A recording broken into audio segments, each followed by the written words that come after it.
Right now, you are the only kind of human on Earth. When you look around at the billions of people alive today, every single one of them belongs to one species, Homo sapiens. This feels normal. It feels like the natural order of things, but it is one of the strangest facts in all of history. Because for almost the entire time that humans have existed, this was not true. The Earth was home to many kinds of humans at once, different species living at the same time, sometimes side by side. We were not alone. We were just one branch on a crowded family tree.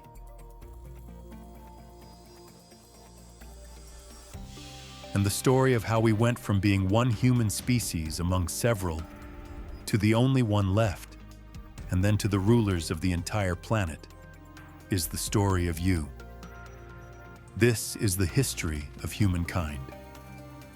Let's start with a fact that surprises most people. The idea that there is one straight line of evolution from an ape to a hunched caveman to a modern person is wrong.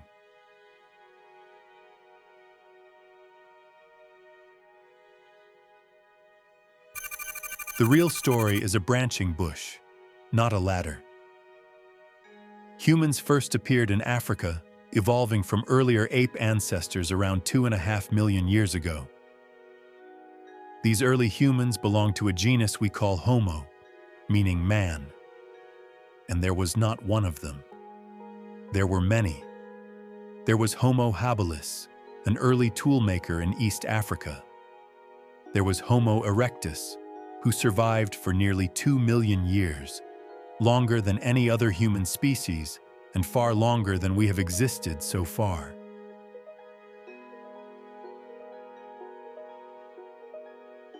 Homo erectus learned to use fire and spread out of Africa across Asia.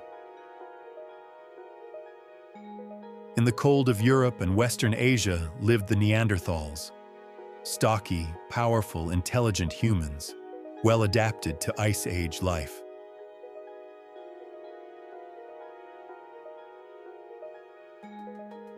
On the islands of Indonesia lived a tiny human species, Homo floresiensis, standing barely a meter tall, nicknamed the Hobbit. In Asia lived a mysterious group we call the Denisovans, known mostly from fragments of bone and traces left in our own DNA today. For most of this long history, these humans were unremarkable animals.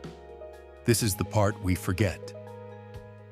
Early humans were not the lords of their environment. They were somewhere in the middle of the food chain, hunting smaller creatures and gathering what they could, while still hiding from the great predators, the lions, the leopards, the hyenas. For millions of years, humans lived in fear of stronger animals. Our ancestors were scavengers as much as hunters, sometimes waiting for lions to finish a kill before moving in to crack open the bones for the marrow inside, food that the bigger predators could not reach. We had a large brain and we walked upright, which freed our hands. But a big brain is expensive. It burns enormous amounts of energy. For a very long time, that costly brain did not make us kings. We were clever, frightened animals getting by. Our own species, Homo sapiens, appeared in Africa around 300,000 years ago. And at first, we were nothing special. We shared the planet with those other human species, and there is little to suggest we were obviously superior. An early Homo sapiens dropped into a competition with a Neanderthal might well have lost. The Neanderthals were stronger, and their brains were, if anything, slightly larger than ours. So for tens of thousands of years, Sapiens stayed mostly in Africa, one human species among others, with no sign of the future that was coming.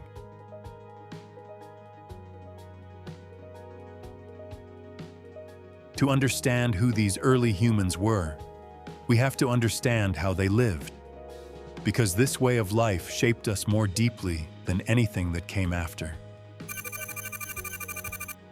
For the overwhelming majority of human history, every single one of our ancestors was a forager, a hunter and gatherer.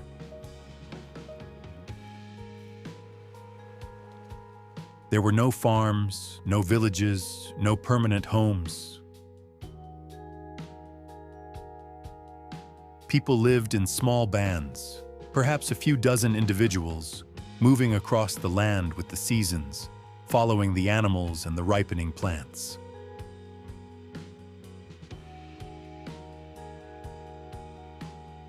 They hunted wild game and gathered fruits, nuts, roots, and insects.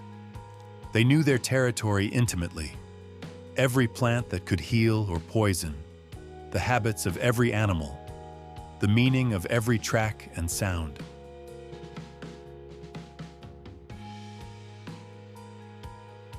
It is tempting to imagine this life as miserable and short.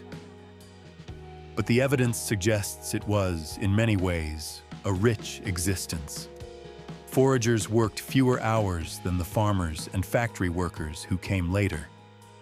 Their diet was varied, which protected them from the famines that would later strike farming societies dependent on a single crop. They suffered fewer of the infectious diseases that would later spread through crowded settlements, because they lived in small, mobile groups. Their knowledge of the natural world was vast. Arguably, the individual forager knew more about their immediate surroundings and possessed more diverse practical skills than the average person alive today. This was the world that made us. Our bodies and minds were shaped over hundreds of thousands of years for this life of movement, variety, and the close-knit band.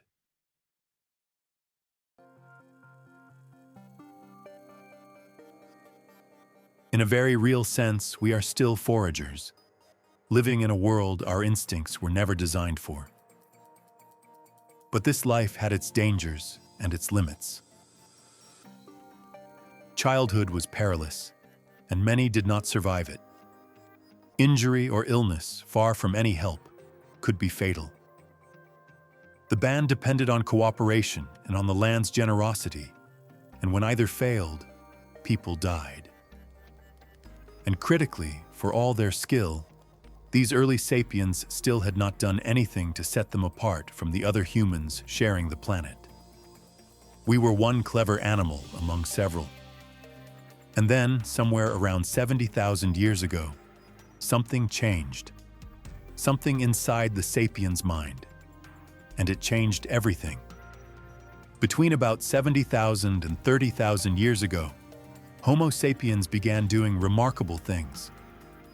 They invented boats and oil lamps, bows and arrows, and needles for sewing warm clothing. They created the first art, paintings on cave walls, carved figurines, jewelry made from shells. They developed religion, trade, and complex social structures. This sudden flourishing of invention and imagination is what we call the cognitive revolution. It was, in effect, the moment our species woke up. And the leading explanation for what triggered it is deceptively simple: a change in language. Many animals have language. Monkeys can cry out to warn their group of a predator. Bees can dance to tell each other where to find flowers. What made sapiens' language different was its astonishing flexibility. We could combine a limited set of sounds into an unlimited number of sentences, each with a distinct meaning. We could take in, store, and share a staggering amount of information about the world around us, But the truly revolutionary power of our language was not its ability to describe lions and trees. It was its ability to describe things that do not exist at all. Think about that. As far as we know, only Homo sapiens can talk about things we have never seen, touched, or smelled, because they are not real. Gods, nations, money, laws, companies, human rights. None of these things exist in the physical world. You cannot stub your toe on a nation. You cannot find justice under a rock. These are stories, shared fictions that exist only in the collective imagination of human beings. And the ability to create and believe in these shared fictions is, perhaps, the single most important thing about our species.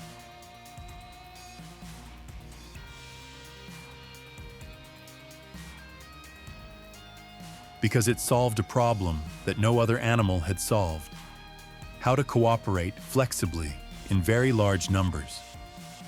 Consider the limits of cooperation without shared stories. Chimpanzees can live in groups, but those groups are small, and they hold together through personal relationships. Who grooms whom? Who fought whom? There is a ceiling to how many individuals can know each other well enough to cooperate this way. Push past it, and the group fractures. Humans have the same instinctive limit. We can only truly know so many people. So how did we build cities of 1 million strangers? Nations of hundreds of millions? Trade networks spanning the entire globe? The answer is shared fictions. Two strangers who have never met can cooperate effortlessly if they both believe in the same God, the same nation, or the same currency.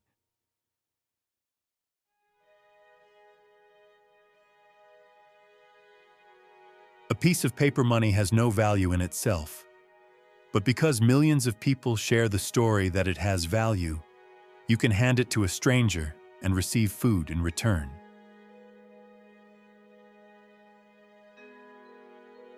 Belief in shared, imagined orders is the glue that binds millions of unrelated humans into a single, coordinated society. This was the Sapiens' superpower. And it explains, more than anything, what happened to the other humans. As Homo sapiens spread out of Africa, carrying this new ability, they encountered the other human species who had lived in those lands for ages. The Neanderthals in Europe, others across Asia. And within a remarkably short span of time, on the scale of history, those other humans vanished. Whether sapiens outcompeted them for resources, whether there was violence, whether interbreeding absorbed them. And the evidence in our own DNA shows there was some interbreeding, so that many people today carry a small amount of Neanderthal heritage. The outcome was the same. By around 30,000 years ago, Homo sapiens stood alone. For the first time, there was only one kind of human left: us. And armed with the power of shared fiction, that one surviving species was about to reshape the entire planet. Before farming, before cities, the foragers of the cognitive revolution had already begun one of the most dramatic conquests in the planet's history.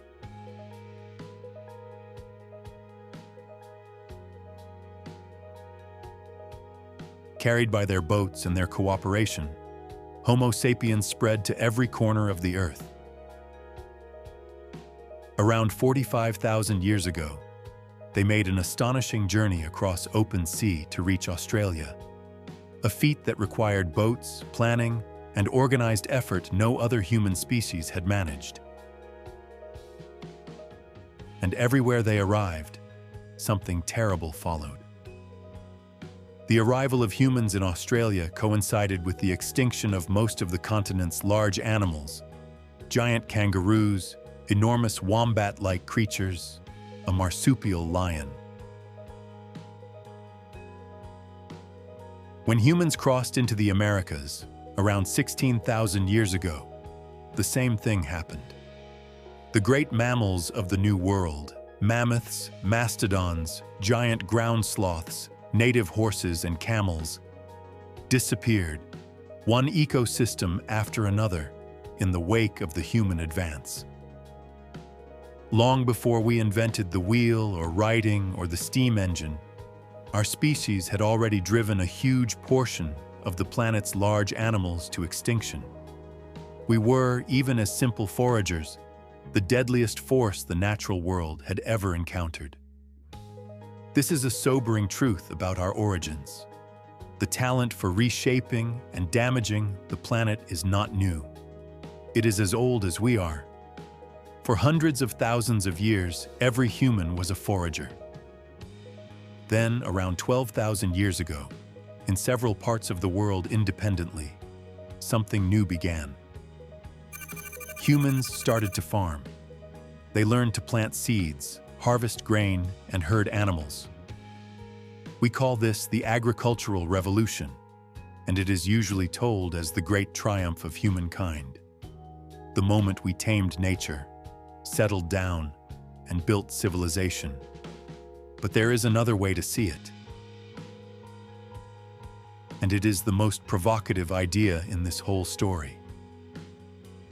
What if the agricultural revolution was not a great leap forward, but in many ways a trap?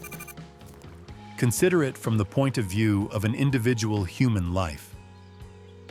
The forager had a varied diet, worked relatively few hours, and roamed freely. The early farmer's life was, by many measures, worse. Farming meant backbreaking labor from dawn to dusk, clearing fields, planting, weeding, hauling water, grinding grain. It meant a diet dependent on one or two crops, leaving people vulnerable to famine if the harvest failed, and lacking the variety that had kept foragers healthy.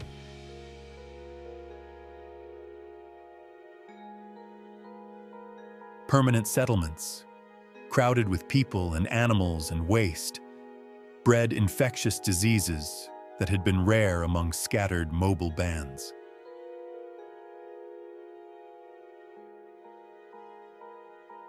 The bodies of early farmers show the cost.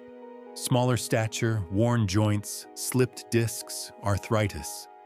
The damage of repetitive toil bent over the soil. So why did we do it? Why did humanity embrace a way of life that made the average person's existence harder? The answer is that no one chose it. No forager sat down and decided to invent agriculture, foreseeing cities and civilization. It happened gradually, one small, sensible decision at a time, with no one seeing where it led. Plant a few extra seeds near the camp. Stay a little longer to tend them. Have a few more children, because farming produces more food per acre, and you can feed them. But more food meant more mouths, and more mouths meant you had to keep farming, and farm even harder. Each generation, the trap closed a little tighter. The luxuries of one generation became the necessities of the next, and there was no going back. The population had grown too large to return to foraging. Here is the cruel irony at the heart of it. The agricultural revolution was a tremendous success for the species and a hardship for the individual. Wheat, rice, and corn spread across the globe and multiplied beyond all measure. The number of humans exploded. By the measure of evolutionary success, sheer numbers, sheer spread, agriculture was a triumph. But that success was measured in the quantity of life, not its quality. More people lived, but they lived worse. We did not domesticate wheat. In a sense, wheat domesticated us, turning our species into servants of a handful of plants, binding us to fields we now could never leave.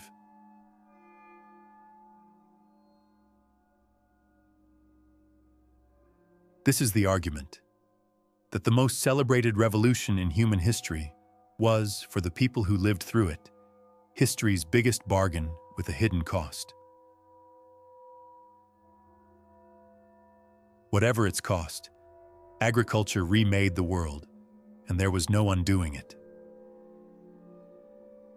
With farming came food surpluses, and surpluses changed everything. For the first time, not everyone had to produce food. Some people could be freed to do other things, to rule, to fight, to pray, to craft, to administer. And so were born the things we associate with civilization: kings and priests, soldiers and scribes, the rich and the poor. Foraging bands had been relatively equal. There was little to hoard when you were always on the move. But farming created stored wealth, granaries full of grain, and stored wealth created hierarchy. Some controlled the surplus, most did not. Society stratified into rulers and ruled owners and workers. To manage these new, larger, settled populations, humans invented entirely new shared fictions on a grand scale. The idea of the kingdom, the divine right of rulers, the laws that bound commoners, and the privileges that exalted the elite.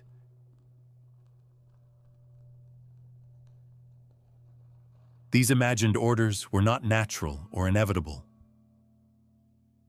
They were stories, agreed upon and enforced, that organized millions of people into structured societies. And to keep track of all this grain, debt, property, and law, humans eventually invented one of the most important tools in our history: writing.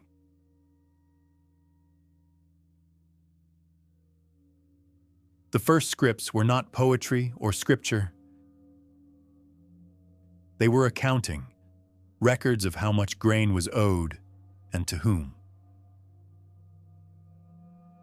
From those dry tax records grew the written word, and with it, the ability to store human knowledge outside the fragile human brain.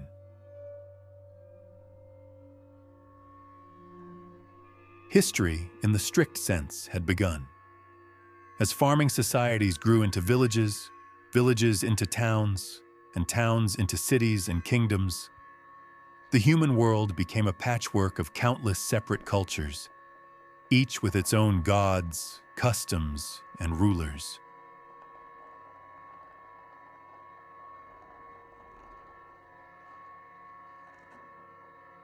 And yet, over the following thousands of years, a powerful and unmistakable trend took hold. Slowly, these countless fragments began to merge. The thousands of separate human worlds were drawn together, step by step, into fewer and larger units, until, in our own time, nearly all of humanity is linked into a single global system. This great convergence, the unification of humankind, was driven by three great forces, three universal orders that could bind strangers across any border of culture or language: money, empire, and religion. Consider first money, perhaps the most successful story humans have ever told. In a simple village, you can survive by barter. I give you grain, you give me shoes. But barter breaks down quickly as societies grow complex. What if the shoemaker doesn't want grain? What if you need something today but have nothing to trade until harvest? Money solved this. Money is anything that people are willing to use to represent the value of other things in order to exchange goods and services. It might be shells, or barley, or coins of silver, or paper notes, or numbers on a screen. The substance does not matter. What matters is the trust, and this is the deep secret of money. Money is the most universal and efficient system of mutual trust ever devised. A gold coin has value not because gold is useful, you cannot eat it or wear it for warmth, but because everyone believes others will accept it.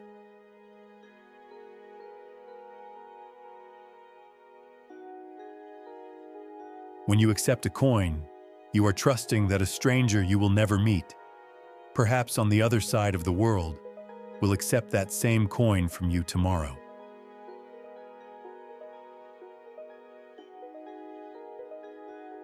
Money is a shared fiction so powerful that it can bridge the widest cultural divides. Two people who share no religion, no language, no king, and no values can still trade, because they both believe in the value of gold or silver. Money does not care what you worship or where you were born. And so it spread relentlessly across the world, dissolving barriers, knitting distant strangers into vast networks of exchange, pulling the fragments of humanity together. The second great unifier was empire. We tend to think of empires as villains, and they were often brutal, built on conquest, slavery, and the crushing of the weak. But empires were also, historically, the most common and most stable form of large-scale political organization, and they were powerful engines of unification.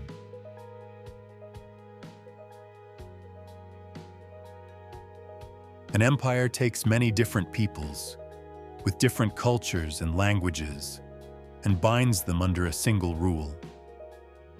In doing so, whatever its cruelties, it spreads a common set of laws, a common language of administration, common roads, coins, customs, and ideas across an enormous territory. The cultures we cherish today are very often the products of past empires. Languages spoken by hundreds of millions, the great religions, systems of law, foods, technologies. Countless elements of every modern culture were spread, blended, and standardized by imperial power.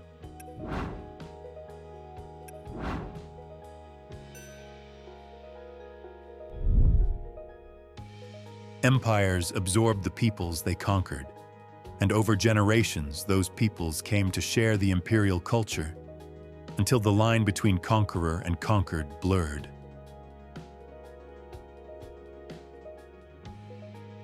Again and again, the diversity of small, separate human groups was melted down and recast into larger, more uniform wholes. The empire was a furnace of unification, terrible to those caught in its making, yet relentlessly drawing humankind into ever larger shared worlds. The third great unifier was religion. Money unites through shared trust in value.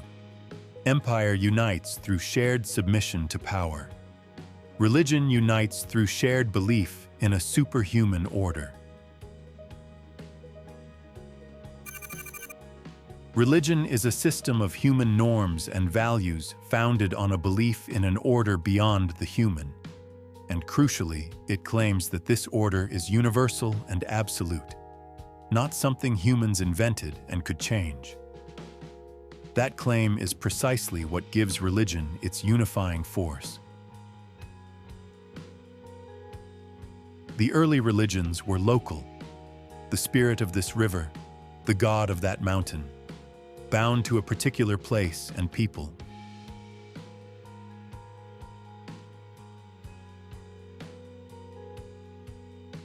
But some religions made a revolutionary leap. They claimed a single truth meant for all of humanity, everywhere. These universal, missionary religions sought to spread their message across every border to every people.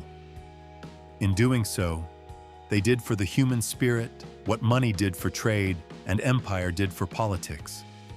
They offered a shared identity that could span the entire world, uniting millions of strangers under a common set of beliefs and values, a common sense of right and wrong, a common story about the meaning of existence. Whatever one believes about their truth, their effect on history is undeniable. Religions wove vast and distant populations into single moral communities, another powerful thread pulling humankind together. Money, empire, and religion, trust, power, and belief. 3 universal orders, none of them found in nature, all of them stories agreed upon by millions. Together, over thousands of years, they did what no force had done before. They began to merge the scattered tribes of humanity into one interconnected world. By a few centuries ago, the stage was nearly set for a single global human society. All that was missing was the spark that would launch us into the modern age. That spark was a new way of thinking. About 500 years ago, beginning in Europe and then spreading across the entire globe, humankind began to acquire enormous new powers.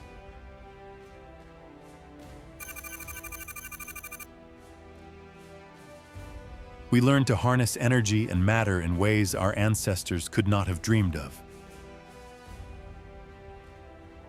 We doubled our lifespans, multiplied our numbers, and built machines that could do the work of thousands. We crossed oceans with confidence, then conquered the sky, then left the planet entirely and walked on the moon. We split the atom, decoded the language of life written in our genes, and built thinking machines.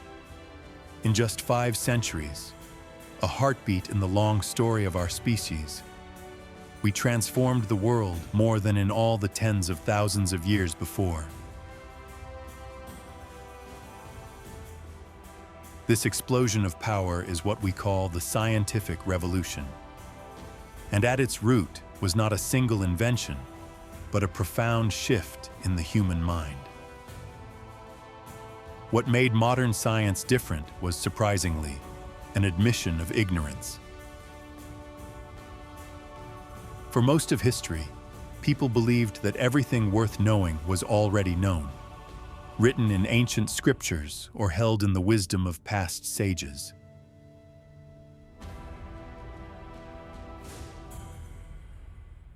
If you wanted an answer, you looked it up in the old texts. The scientific revolution began when humans were willing, for the first time on a grand scale, to say 3 transformative words: "We don't know." To admit that the most important questions might have answers no one had yet discovered.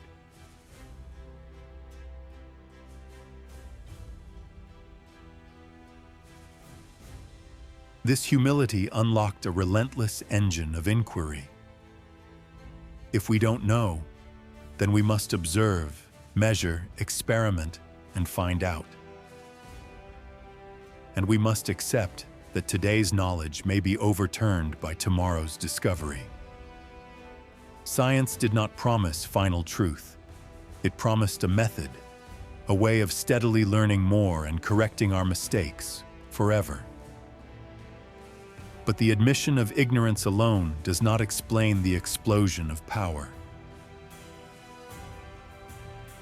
Science needed fuel and direction, and it found them in 2 partners. The first was empire. Expanding states and explorers wanted to map unknown lands, understand foreign peoples, and exploit new resources, and they funded science to do it.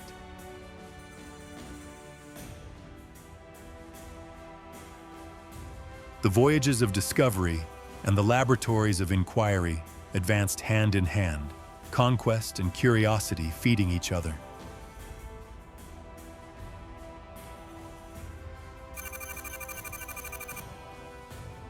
The second partner was the most important of all, a new economic idea called capitalism, built upon a strange and powerful concept: credit and the belief in growth.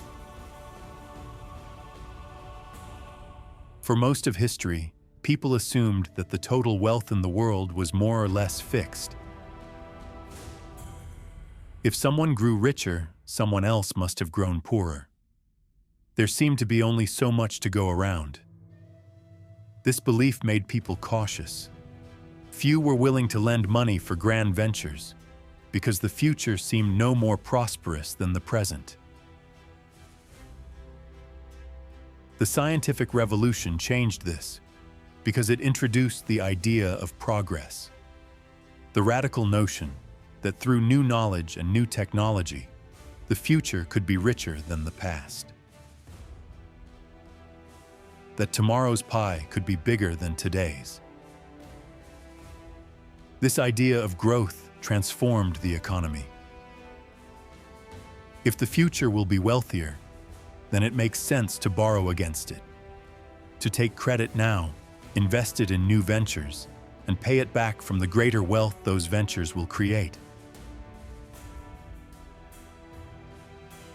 Trust in growth created credit. Credit funded exploration, science, and industry, and those in turn produced real growth, which justified still more credit. It became a self-reinforcing cycle, an engine of expansion unlike anything in history. Capital was poured into discovery and invention.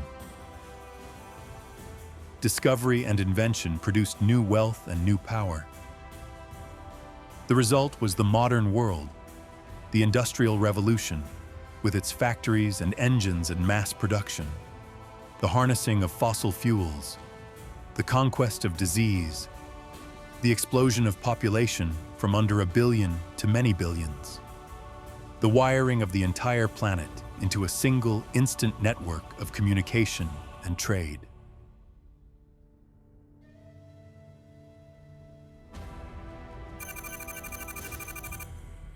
The scattered foragers of 100,000 years ago had become a single globe-spanning, planet-altering civilization. The conquest that began with stone tools and shared myths now reached the atom, the gene, and the stars. So look at where this long road has led. We began as one frightened animal among several human species in the middle of the food chain, hiding from predators on the African savanna.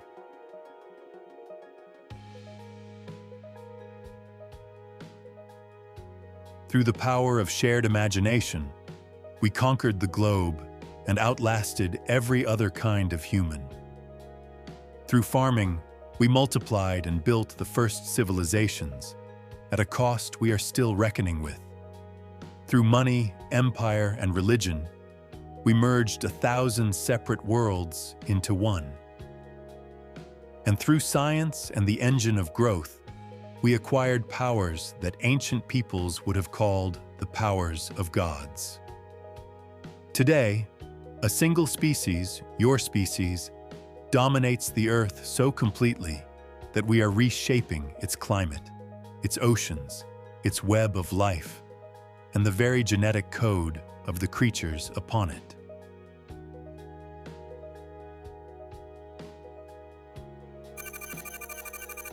And yet, here is the question that should give us pause. After all this, after conquering famine, plague, and much of what once made human life so precarious, after acquiring such staggering power, are we actually happier than our forager ancestors who roamed the open land in their small, close bands?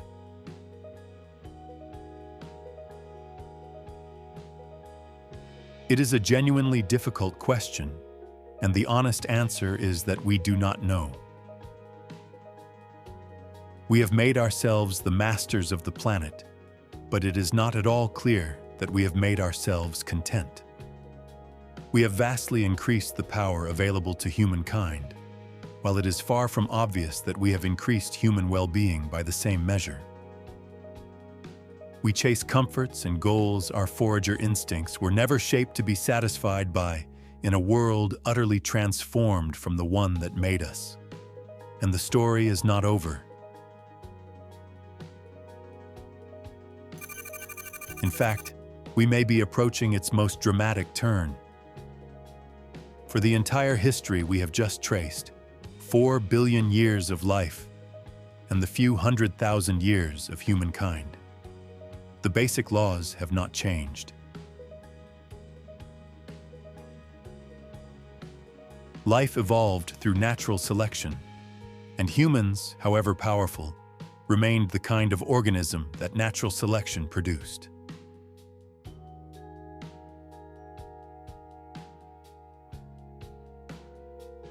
But now, for the first time, our species is gaining the power to break that rule.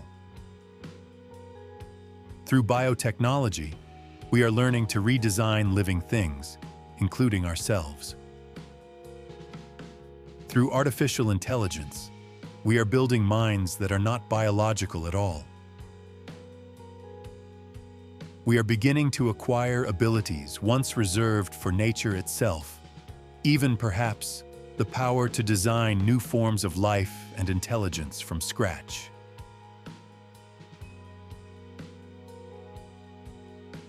If that is true, then the human story may be entering a chapter unlike any before it. For hundreds of thousands of years, we changed the world around us while we ourselves stayed fundamentally the same kind of creature. The next revolution may be the moment we begin to change what we are. And that raises the most profound question of all, one we do not yet know how to answer. We have become powerful almost beyond measure. We have learned to do almost anything we set our minds to.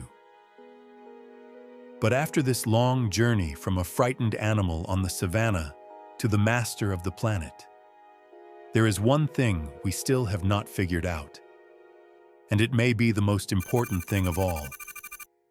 We are not sure what we want to become, and a species that does not know what it wants, yet holds the power to reshape itself and everything around it, that may be the most dangerous thing in all the world.